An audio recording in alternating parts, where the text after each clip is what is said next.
এই যে মাহাবুর কাকা মানেই ভাইরাল। যশোরের মাহাবুর কাকা নতুন নতুন ফলমূল ও শাকসবজি মাখানোই যার পেশা। ফুলকপি ও কচু মাখার পরে এবার তিনি নিয়ে এলেন কচি ভুট্টা মাখা। ক্ষেত থেকে কচি ভুট্টা সংগ্রহ করে বিভিন্ন প্রকার মশলা দিয়ে তিনি বানিয়ে দেন কচি ভুট্টা মাখা। দর্শক, আজ দেখাবো এই কচি ভুট্টা মাখা তিনি কিভাবে তৈরি করেন তার সম্পূর্ণ ভিডিওটি। কালে হট আইটেম ভুট্টা মাখা। এবার এই যে ভুট্টা সেদ্ধ হয়ে গেছে, এবার আমি ভুট্টা মাখিয়ে দেব।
সবকিছু দিলাম, এবার আমার স্পেশাল মশলা দিয়ে করতে দিই।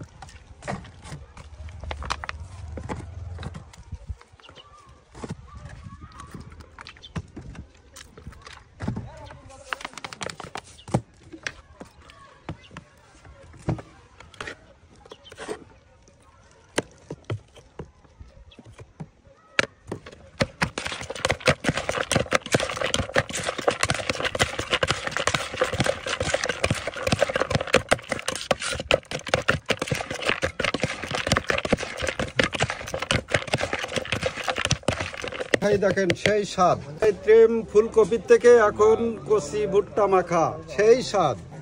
তো তৈরি হয়ে গেল সেই মাহাবুর কাকার স্পেশাল ভুট্টা মাখা। খুব সুস্বাদু এবং টেস্টি, সবাই খায় এবং বলে কচি ভুট্টা মাখা আরো চাই। চাচাটা কি প্রথম খাইলেন? না, আগে একদিন খাইছি। আগে খাইছেন? হ্যাঁ। কেমন লাগতেছে খাইতে? ভালো লাগতেছে। হ্যাঁ, ভালো খাই আমরা।